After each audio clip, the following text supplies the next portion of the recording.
Well, good morning, everybody. Again, my name is Mark Baltzell. I'm statewide salmon and steelhead manager from the Department of Fish and Wildlife. Thanks for joining us on day 5, I believe, of the final PFMC meetings for 2021. We're here this morning to talk through some of the co-manager meetings that happened yesterday, go through some of the co-manager modeling that was done yesterday. The model runs that we did were not in conjunction with what the STT did. We did some co-manager modeling late last night to represent some of the fisheries shaping and decisions that were made yesterday on inside fisheries. So Derek's going to run through that, and then we will talk through kind of next steps, what we're thinking about for today, what's on the plate, and then from there we'll take your questions and comments. So with that, maybe I will just talk through yesterday a little bit before I turn it over to Derek. We started in the morning with our co-manager meeting, kind of a big table meeting, which set the stage for the rest of the day. Again, we still don't have resolution on a singular ocean option. It was kind of an interesting day yesterday, I guess is a good way to put it. So we got word early in the day yesterday that Quinault was going to be unable to meet because their staff had prior commitments to deal with, so they would be unable to meet until late into the day, in the evening time. We then learned when evening came around that phone and internet service had gone out in Elliott Bay. So they were unable to make connection and have a meeting with the Macaw tribe on a ocean troll option. So we did learn this morning that phone and internet service has been returned, and there is a meeting scheduled today for those tribes. So hopefully we'll get some clarity on an ocean option from there. We met with Skagit co-managers yesterday. As we've described before, there's some ongoing tough discussions internally amongst the Skagit tribes about sharing in the river.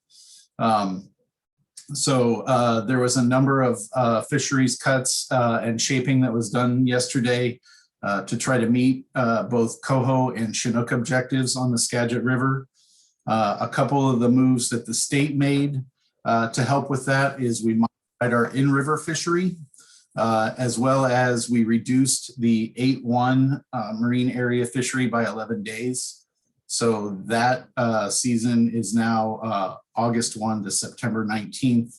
It matches up the closing day for 8-2. We had a Hood Canal meeting, mostly centered on commercial fisheries. After that, from there, we had a meeting with Puyallup tribes, ongoing discussions related to Area 11 fisheries and Puyallup River fisheries for this year. We did not reach any resolution at that meeting, but came back together later in the day and were able to gain agreement on a modified season for Area 11 from what's currently proposed. That fishery is now scheduled to start on June 16th rather than June 1st. As well, to align the seasons with Area 10, the Area 10 June fishery will now start on June 16th as well. That move was made also to help with Skagit coho. There's quite a few Skagit coho impacts in that June fishery. So that alignment with Area 11 was necessary to reach agreement yesterday. I think also on the co-manager side, and Derek will get into this, when we did co-manager modeling yesterday, besides the moves that the Skagit tribes made, Macaw dropped their winter treaty troll number 2,000. That's a pretty significant move and freed up a lot of space that Derek's going to go over in the model. The only other report I'll have is we are meeting, or Staff met last night and we finalized a Willapa Bay proposal. So that'll be up on the website today. And I believe is reflected in the current co-manager modeling. So with that, maybe I'll turn it over to Derek to go through some of those modeling results, and then we'll talk through today and take folks' questions. Derek? Thanks, Mark, and good morning, everybody. Mark did a pretty good job there of going over some of the model run changes. If I could just briefly list them off quickly for folks who might not have caught one or two of those. So as Mark mentioned, we updated Willapa Bay. We updated our Area 8.1 sport such that it ends on September 19th. It was previously September 30th. We updated our Skagit in-river sport to reflect kind of a change there to help with coho.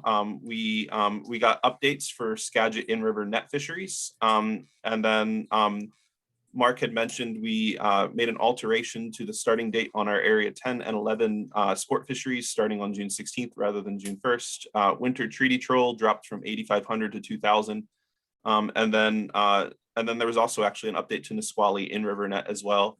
Once again, as Mark mentioned as well, keep in mind that these were considered runs for the co-managers, and so the STT has not seen these runs yet, and these are separate to the official STT runs that occurred. Before I actually get into the modeling results themselves, I do see that there's a hand raised from Gabe, so perhaps I'll take his question before we get into it.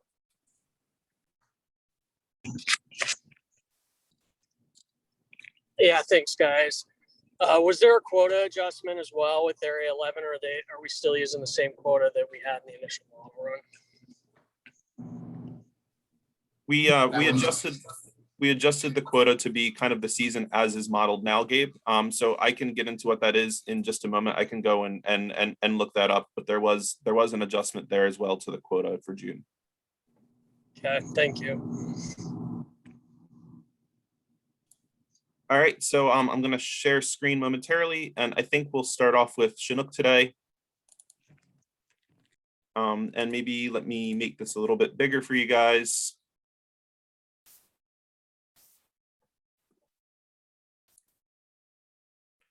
So you can see that the changes that were made yesterday had a pretty big effect for a lot of our Chinook stocks.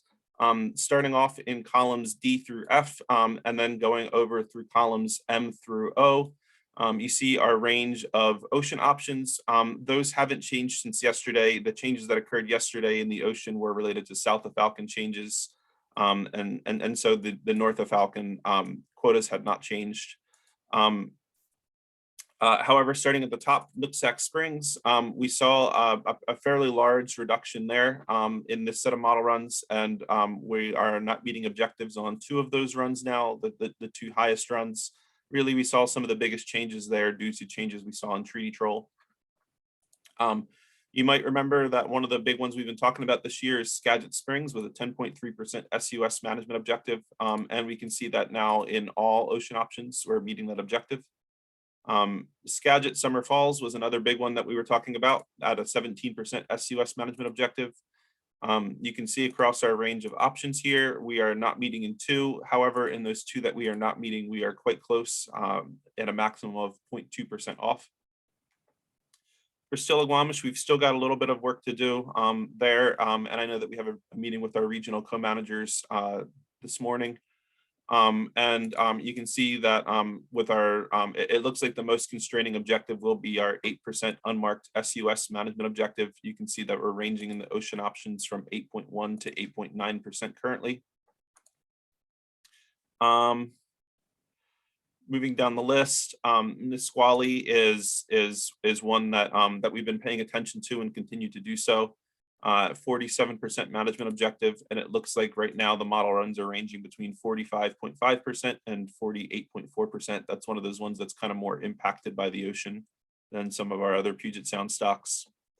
Mid-Hood Canal was one that was pretty well highlighted yesterday, but now with those changes to treaty troll, we see that we're meeting the objectives on all four options. And lastly, the last one I'd cover for Chinook is LCN's Lower Columbia Natural Tules, 38% objective there, and in our very highest option, we're exceeding by 0.1%. I'll pause there before going through Coho. I want to see if there's any questions about Chinook and where we're at.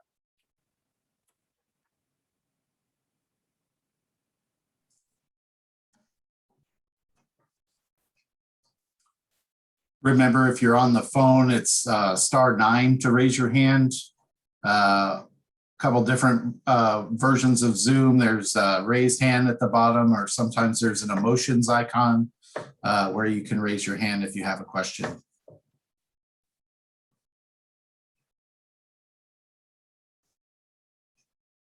Not seeing any questions. Maybe I'll start off on Coho, and if there are questions that come up on Chinook, then feel free to ask at any point here. One update too, Gabe, I guess before we go into Coho.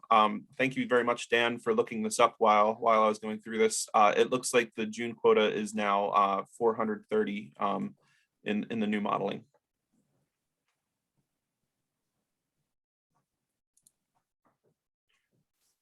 So moving on to Coho and covering kind of a few of the stocks here that we've been looking at. You can see this is our A range of ocean options. So those are highlighted here. Treaty troll being at 16.5K in the high, 10K in the mid, and 0 in the low in this range of options. We'll look at the B option in a second.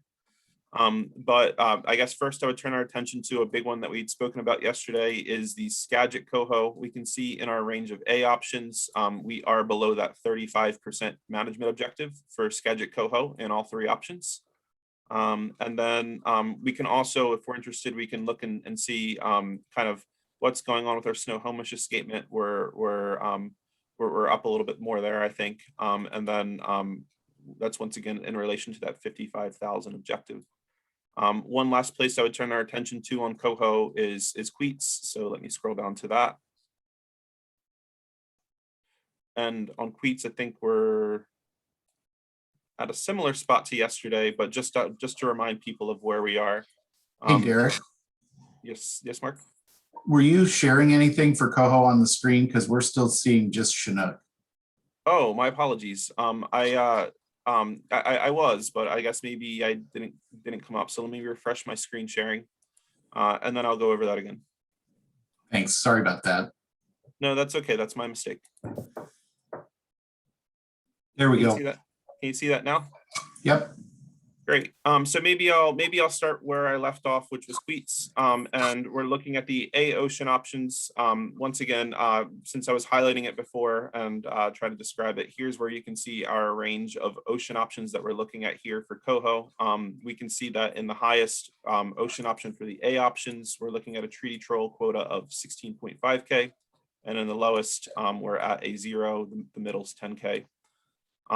So under this range of ocean options, we can see these white columns are the high, the light gray are the mid, and the dark gray are the low.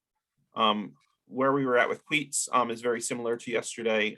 We can see that in this range of ocean options, we're at 20% in the high, which is our objective for this year, and 18.6% in the low. Maybe just moving back up to those other stocks that I'd covered when I wasn't screen sharing, when my computer wasn't showing the screen. So for Skagit, once again, we have a 35% management objective there. We can see in our range of ocean options, we're ranging between 33.7% and 34.4%. As far as Snohomish goes, I just wanted to highlight our escapement relative to the 55,000 objective. So I would pause there and see if there's any questions about Coho, or perhaps if there were any additional thoughts about the Chinook modeling before handing it back over to Mark.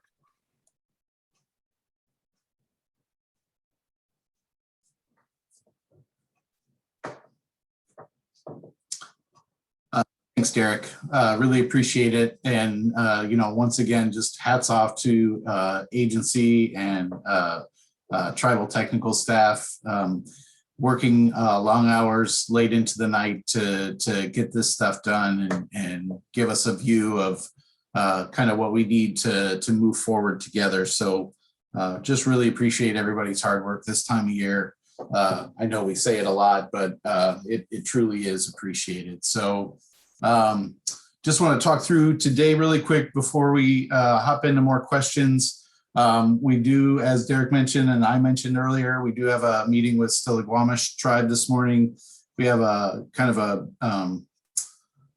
we're meeting with Stillaguamish, and then I think we're getting back with the larger co-manager group after that. The agency staff has a meeting with our commercial constituents at 11 this morning to talk through final north of Falcon season stuff there. And then I think we're kind of just in a waiting game for today to see where the ocean plays out and in any further moves that we may need to do to shape fisheries to meet management objectives in Puget Sound. So with that, Carl has his hand up. Go ahead, Carl. Well, obviously, we're all disappointed about losing 2 weeks in June.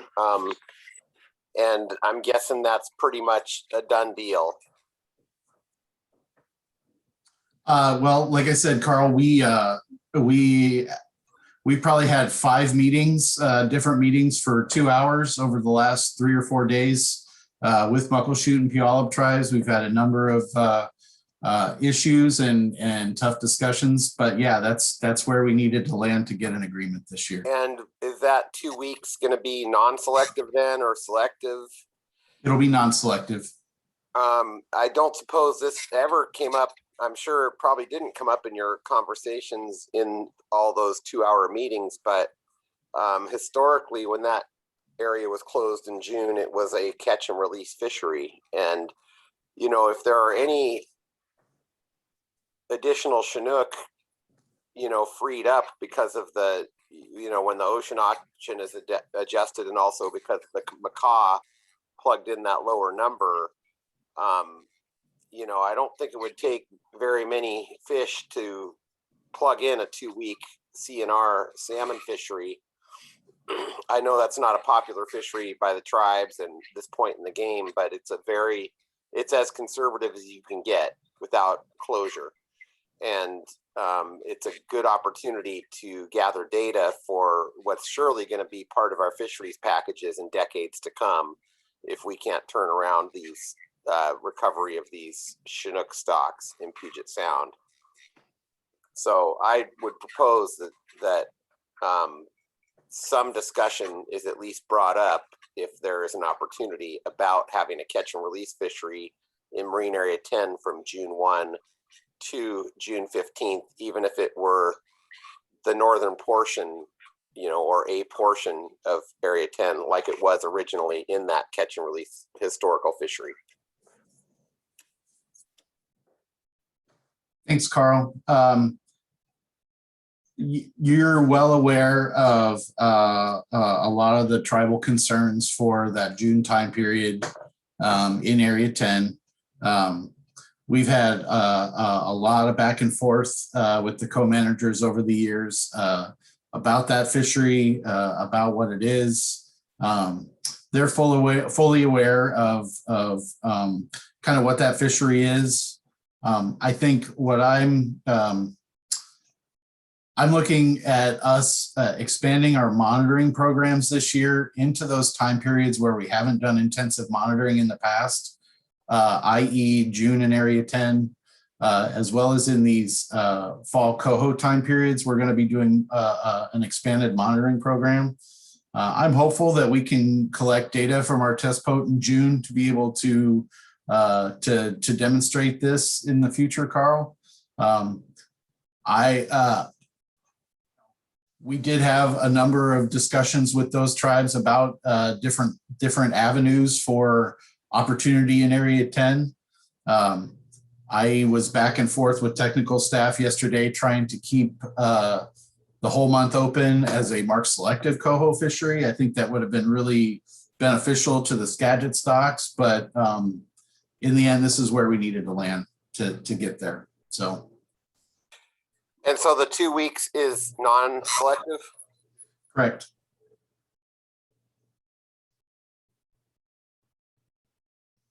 So just to be clear, the 2 weeks that I'm asking to propose in the first 2 weeks of June would be non-retention for all species. I'm not, I'm not saying a selective fishery. I'm saying, the very low effort that historically we know it's, 10% or less of the normal effort.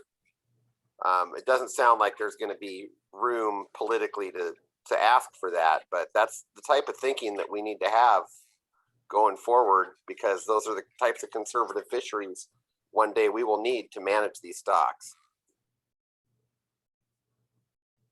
I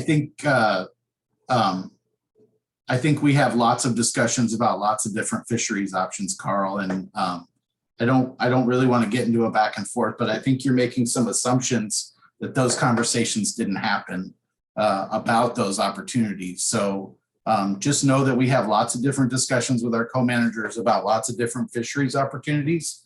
We know it's important. The last thing I want to do is cut more time off the water, Carl.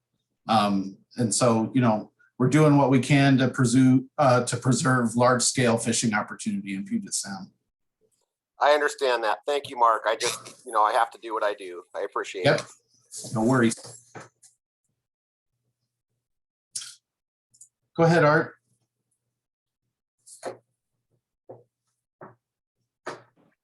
You got me? Got you now. Hey, so a couple of questions here. Is the ocean non-treaty set at 59,000? Not yet, Art. Those, like I said, the treaty troll tribes are going to come in at a number, and we have to see where all those numbers lay out in terms of management objectives. I think there's still some discussions that need to happen between the state and Makah tribe about a final fishing package, but it is where it sits now. But no, it's not a final number yet. Gotcha.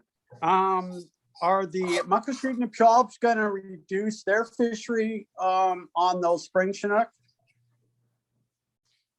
I think what we heard from them yesterday, Art, and over the past number of days, is that they did indeed reduce their fishery last year as the run did not materialize as expected.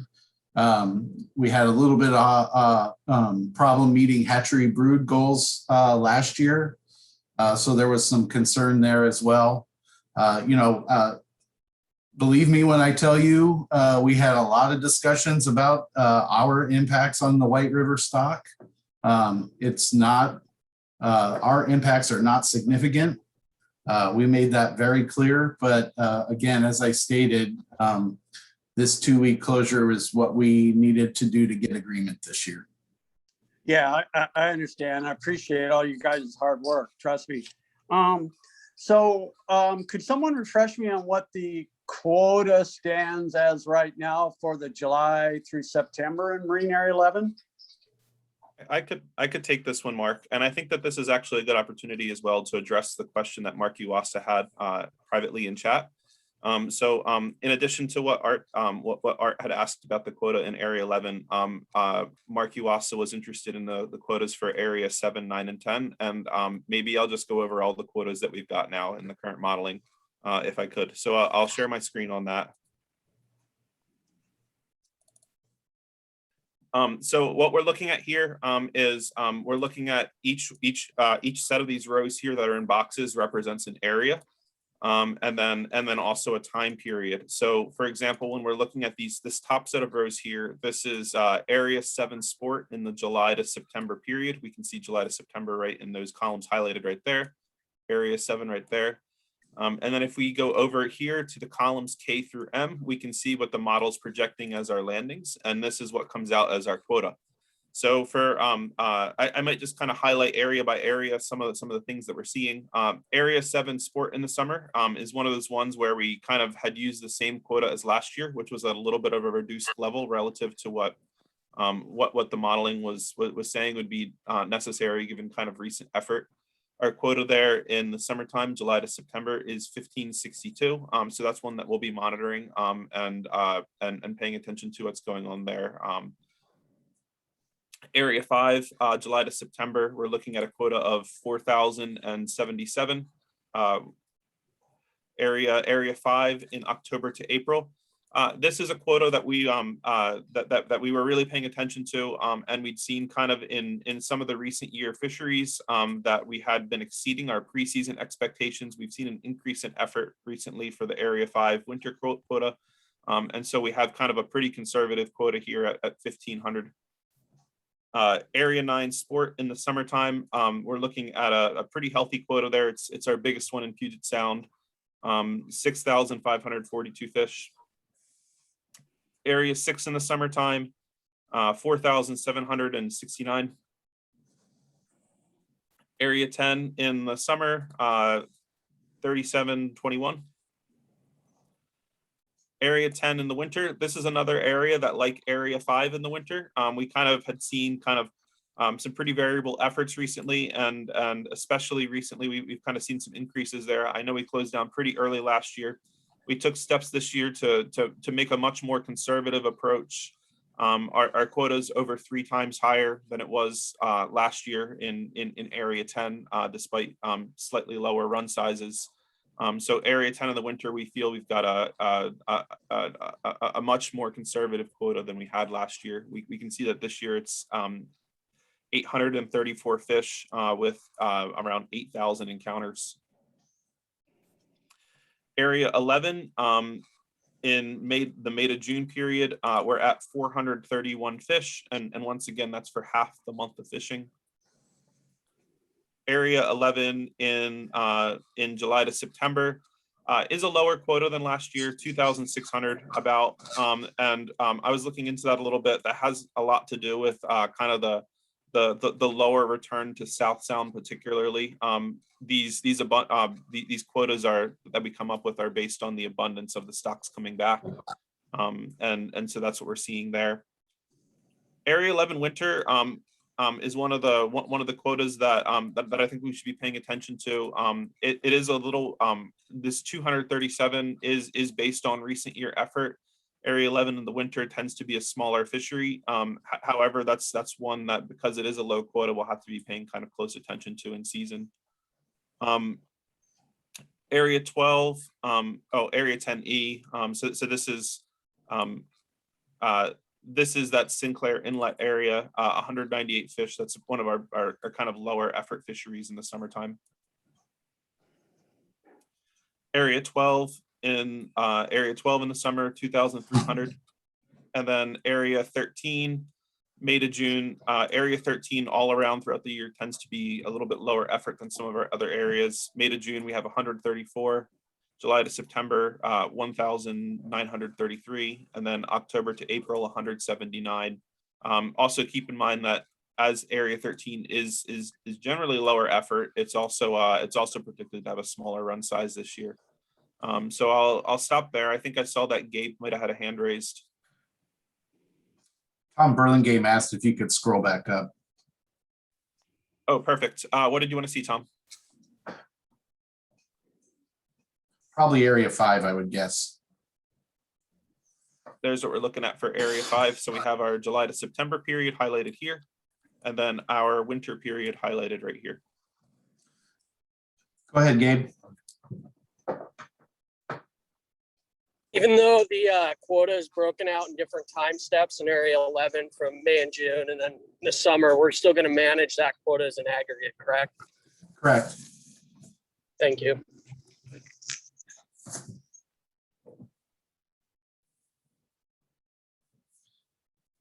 We're also, one of the things that we talked about and worked out, we're looking at putting a test boat back in Area 11 this summer. We haven't had one in there for a number of years.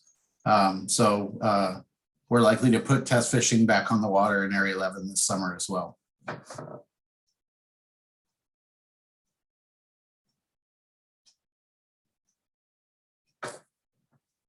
Go ahead, Carl. So given the current, climate that you guys are working in right now and the state of affairs and the time that we are in, what's going on with your feelings about the strategy for the winter that you've been holding on to here? And have you had those discussions with regional tribes that those are your plans, or what's going on there. Yeah, thanks for that. We have had a number of those discussions with regional tribes. So they know it's something that we've been thinking about.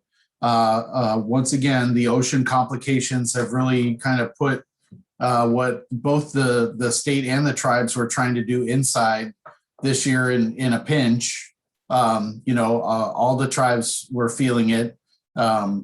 So it's one of those situations where, yeah, we've kind of been pushed to the end here. I think we do have this conversation that's on tap with Stillaguamish this morning. It's going to be a topic of conversation. To be quite honest, if it does go into play this year, the only way it's going to go into play is if it's got the blessing of the Stillaguamish chair. So that's just kind of the reality of where we're at. So it's not off the table. We're definitely going to be talking about it today. But, I've come to not have high expectations when it comes to this stuff. If I'm pleasantly surprised, then that's awesome. But we're definitely, I want to be clear.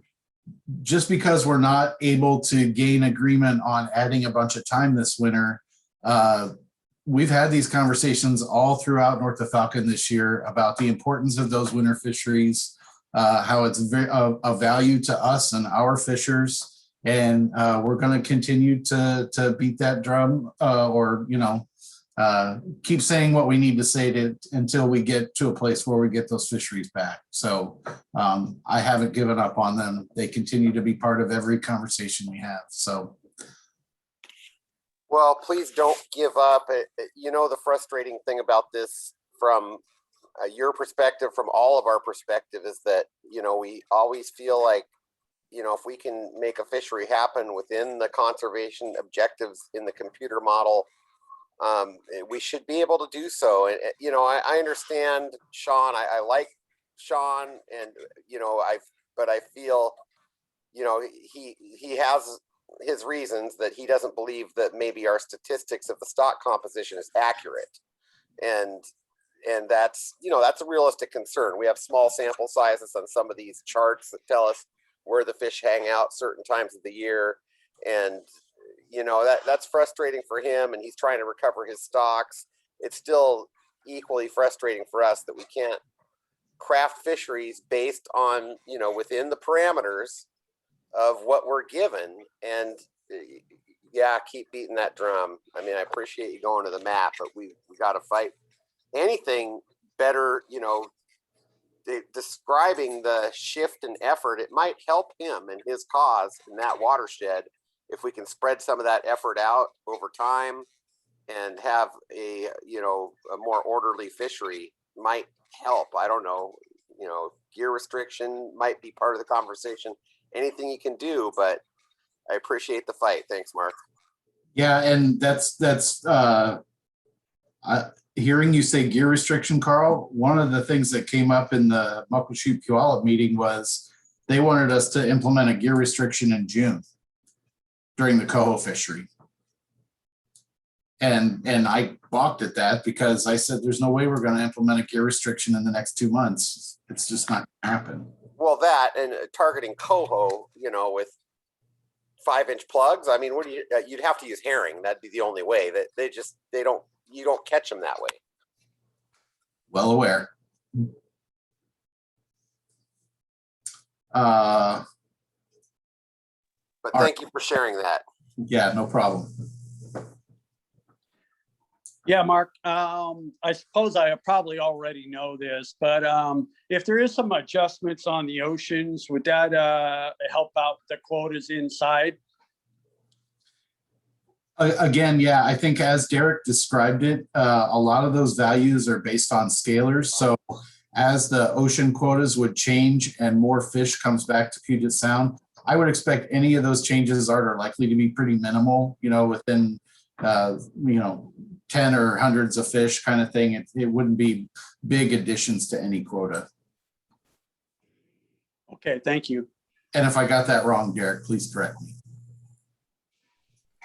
That's correct. We do see a flux of a few fish as quotas and abundances change, but it's generally pretty small. Just like you said, Mark, I would expect maybe 10 fish or so if it was a kind of a decent size change. I'll take it. 10 fish per quota.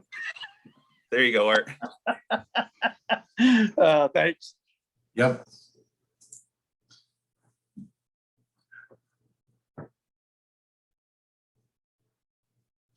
So I think we're pretty close. The one thing that worries me about today is that we're still not there on the Stillaguamish objective. Again, a lot of that's going to be how the ocean shakes out, how that translates to inside. You know, we have this conversation, as I said this morning, with Stillaguamish. Chairman Yanity has been very complimentary of our fishing package all through the season, the North of Falcon season, as we've been going through. He's expressed his appreciation in a number of large group meetings with the co-managers about our fishing package and how we took a conservative approach this year. So I'm hopeful that having that approach and being consistent through this spring will help us not have to take much more out of our fisheries. So I'm hopeful there, but I see Gabe has his hand up. Go ahead, Gabe. Yeah, thanks. How many fish does the Stilly tribe have modeled in their CNS fishery right now? I believe it's 35, Gabe. And I think if we're looking at kind of, you know, we were targeting that 62 fish kind of threshold as an even split. I think right now, Derek said they're like 68. Yeah, we'll just see where it goes. You know, in looking at all the options, if we had something to give, the easiest thing to do would be to give up quota in Area 9 in the summer, depending on how much we had to give. You know, that when we were looking at reducing that quota to 5,000, that was enough for a month of fishing in the winter. So our thinking is, depending on what that level of reduction that's needed, we could, you know, take small bites out of that quota in order to get there. So with the Area 11 change, actually that gave us a little extra on Stillaguamish. So as I said, I think we're at 61.5 now rather than 61.8. So we did get a little bit of extra cushion with that Area 11 move. Thank you.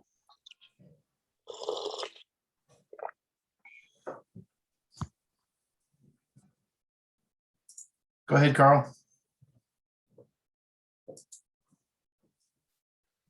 Here we go. Yeah, so is that, can you hear me now? Because I switched devices. Yep, I got you. Okay, great. So is that buffer that you picked up a little bit on the Stilly, is that, I mean, do you have a strategy where that might be useful? I would guess it would be on the winter Chinook, but in the event, you know, do you have multiple sort of plan B and C that if you don't get winter implemented where you want, that perhaps you could plug in a bit of more quota in the summer, or if you do get the winter, you know, use it somehow in a responsible way that you might be able to, well, one request we had was to look at, you know, 10 days in April or 10 or 15 days in February in Area 9 to, you know, get a little more time. I think that's probably, maybe that's a pipe dream at this point. Obviously, we'd be happy with any winter fishery, but I just want to, I'm sure you guys are thinking along those lines that, you know, a plan B or C, you know, to use that, those impacts in, you know, maybe plug them back in the summer fishery or something. Yeah, thanks for that, Carl. We've got kind of A through G, I think, at this point, as far as where we think we can go. So, any other questions or comments for today?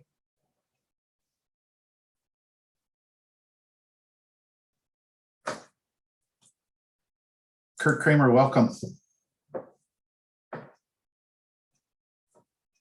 Come on. Can you hear me? I gotcha. Good morning. You mentioned the Skagit in river seasons, and I assume that's directed at Coho. I was wondering what that did to the shaping of the pink and game fish seasons on the Skagit.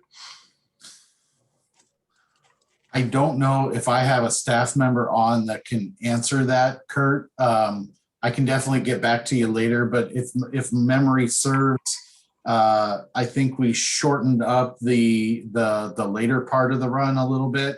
So I think we cut a week or no, Derek's got his hand up, Kurt, he can answer. Yeah, the change that we made there, to my understanding, and we can double check with regional staff and get back to you, Kurt, if that's helpful. But the change to my understanding is that we closed the second part of October, so ending on October 15th rather than October 30th from the season that we currently had in there. Coho season or all seasons? Coho. Okay, thank you. I mean, I'll see the final product. That's fine. Kurt, I'm sorry. I meant that I think it closes to fishing then, but it was directed at Coho. But it's going to close all fishing?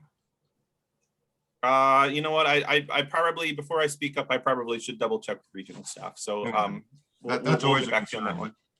And and speaking of game fish, I always have to make my obligatory pitch for the Stillaguami's game fish seasons. And if you have an extra Chinook impact someplace, that would not be an inappropriate place to use it. The other question I had is I hadn't heard any mention of Elliott Bay. I'm assuming that's at best would be dependent on some sort of update. We're planning one weekend, and I can look at the dates, Kurt. I want to say it's the first weekend in August. So we're planning one weekend, and then any additional opportunity will be part of the ISU. Okay. And then finally, one comment, and please, this isn't directed at agency staff. You guys are doing yeoman work, but I'm sure you share, and I know the tribes share my frustration with the whole process being held hostage by the ocean process. That's got to be fixed.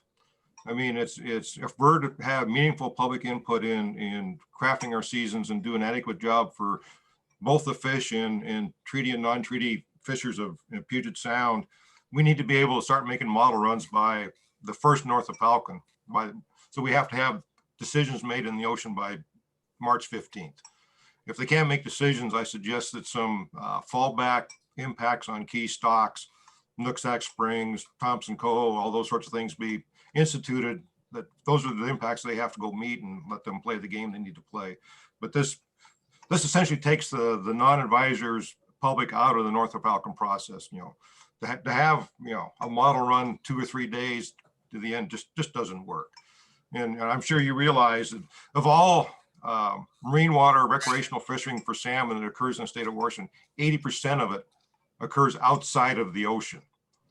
I mean, to have the ocean held hostage, the larger user group is just, and I'm sure the tribal is the same, is just unacceptable. And I hope that is a major topic in the next few months on when the co-managers. That's it. Thanks again.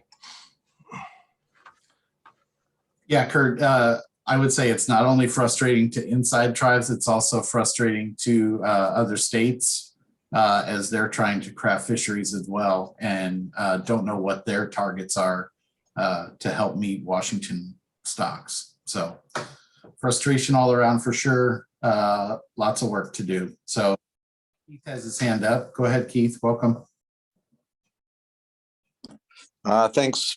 And thank you again for all your hard work. I'm just curious, are any catch and release fisheries, non-retention fisheries, is that all dead in the water? Is it possible to craft any, or is it dead in the water that co-managers have no interest in even negotiating any? They agreed to it for 12 years, but now they have no interest in a fishery that you have plenty of data on. And it initially started as 2 weeks, actually in the south end area 10, and then got moved to the north end area 10 for 2 weeks. Why couldn't we reenact that first 2 weeks in June in the north part of area 10 that was in place for a dozen years? Good answer for you, Keith, other than the stuff you already know. I think Carl alluded to it. It's a place that we find ourselves in where we don't have a long-term plan to give us space to not reach agreement. And that's kind of tipped the scales on what we can and can't do. We're hoping to get, and we have thoughts about getting to a different place, but that's the reality of the situation right now, is that essentially catch and release fisheries are off the table. The other All right. part of that, Keith, and you know this, and I don't really need to keep beating this drum, but the majority of people that express their opinions would prefer catch and keep opportunity over catch and release. I completely understand that, and have the whole sound was open 12 months a year for selective harvest. You would never hear this comment from me again. But the writing's on the wall, and opening a fishery that's now already been closed for additional fishing, and people that don't want to release fish do not have to participate. But it's hard for people that prefer to catch and keep to argue with the opportunity to open 2 weeks that's now been closed. I don't think you're going to get pushback from anybody, as everybody wants more days on the water. And I know there's nothing you can do about it, but there are, I mean, it's specifically mentioned in the state policy, and it's been kind of ignored for the last 3 or 4 years. And I think there, at some point, when there's a agreement with the tribes, there needs to be a placeholder for being able to access diverse interests in fishing. So anyway, I know I'm just beating a dead horse, and anyway, it's just frustrating. Thank you. Thanks for your words, Keith. I don't disagree with anything you said. And I, as always, I appreciate your comments and your passion.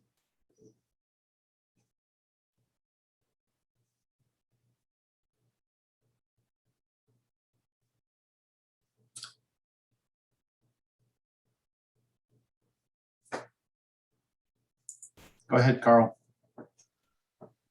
Just because today may be the last day, are we looking at another update later today, or what? We'll check our email, obviously, or whether it's a public meeting or just the advisors, or a phone tree that includes a combination of the above. What are we looking at for updates going forward? Yeah, thanks for that, Carl. I hadn't really thought about that. It was a long day for me yesterday. I think we can commit to either meeting with folks or getting an email update out later today, this afternoon, as the ocean package and any inside moves come into play. I don't know if folks would prefer a kind of a Zoom or Teams meeting, or if folks would just are fine with email. I'd kind of leave it up to you to tell us what your desires are. Oh, I think it depends on what's going on, Mark. I mean, if it's, if there's no room for anything, but if there's some tough choices that have to be made and some things we need to discuss, then obviously those of us that have been involved in this would like to be part of that conversation. If it's just like, this is where we are at, we already know, what your wishes are, then here's the update, that's fine. Well, and I guess I would just offer, if we have to make reductions in Chinook somewhere to help meet Stillaguamish, I mean, we've identified that reducing summer quota in Area 9 is probably the preferred path, but there's other options, I guess, on the table. If you have different thoughts about a preferred path rather than reducing Area 9 to meet Stillaguamish, we'd love to hear them. Well, the loss of our winter fisheries has obviously been at the forefront of these conversations since the beginning of this process. And, I mean, that's just my opinion. I don't think we should cut, you have 3 months in Area 10. If you just further reduce your winter fishery and you don't add any winter, That's not preferred. I'm still hopeful that you're going to get something done close, somewhat including the discussions and moves we've talked about regarding the winter fisheries. So I'm just holding on to that. But there's going to be a lot of people that don't like the idea of shrinking the summer season. So I mean, you've heard all the testimony from the diversity of opinions out there. Yeah, and I'm as I was laying in bed early this morning, thinking about getting up and thinking about all the stuff that's going on. When we look at our total fishing proposal this year, yeah, I mean, there's a little bit of shaping here and there, but overall, it seems like we're getting a little more time on the water than we did last year with lower Chinook abundance this year. So for that part, I think from my perspective, it's definitely not what we want for a fishing package, but I guess I feel okay about where we're at. I mean, we knew coming in it was going to be another tough year. We knew we had lots of different challenges with different Chinook stocks and coho stocks and some abundant pink that we were going to try to access in between there. So I know we have a lot of frustrations about where we are now and kind of how we've gotten here over the past 5 or 6 years. But overall, I feel okay about where our fishing package is ending up. Well, let me ask you this, Mark. I mean, with you've been using this target of I think it was a 50% sharing of the Stillaguamish unmarked impacts at 62 fish, right? So Yep. has that, I mean, if you are at that point, do you feel like that's an acceptable place for to Chairman Yanity to accept? Or I mean, when you say further Stillaguamish cuts, why do you see that? Well, essentially because just some of the conversations that we've had and that we've described to you guys is that conservation is high on the priority list, and yes, being that half the conservation goal is acceptable. Chairman Yanity has talked about maybe some extra conservation where we might target less than the 8%. We haven't landed there. But I think he wanted to leave room for additional consideration. So, and we can talk about, I know we got to run here soon to a meeting, but Carl, we thought a lot about kind of the strategy for winter fishing and conservation. Our biggest fear was that we were going to throw this area 9 summer, area 9 winter swap on the table. And then said, well, that's fine, but now your target is 57 Stillaguamish fish or 56 Stillaguamish fish. So to build in that extra conservation measure just to try to put a winter fishery on the water. So I think we've been doing this really delicate tap dance, knowing all the uncertainties out in the ocean. I think we're feeling pretty good about where we are in meeting that Stilly conservation goal. But I don't want to say anything's for sure until we kind of have a signed loaf and an agreement. So. Thank you.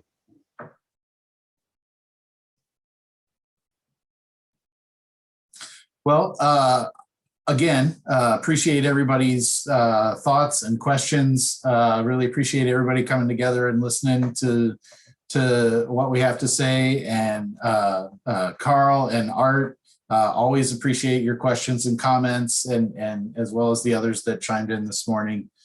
So we'll be in touch as we can today. Again, we continually update the website. Thanks to staff for getting that done. Really appreciate it.